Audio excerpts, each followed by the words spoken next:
Beralih ke informasi berikutnya, pemirsa, Pemkot Manado tengah mempercepat perekaman KTP elektronik menjelang pemilu 2024. Disduk Capil mencatat sekitar 52.000 warga kota Manado belum melakukan perekaman KTP elektronik. Jelang pemilu serentak 2024, masih ada puluhan ribu warga Manado yang belum memiliki KTP elektronik. Berdasarkan data dari Dinas Kependudukan dan Pencatatan Sipil Manado, ada 52.000 warga Manado.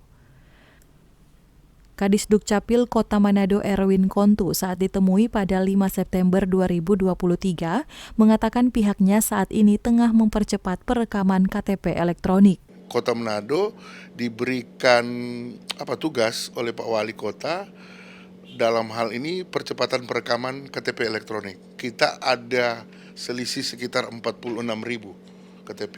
Datanya sudah ada, kami sudah sebarkan itu ke kecamatan, kelurahan sampai ketua lingkungan.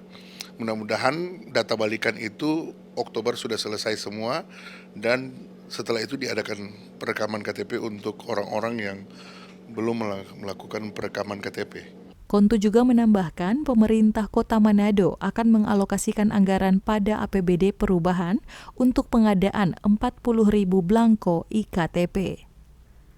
Syarifuddin Malik melaporkan untuk Kawanwa TV.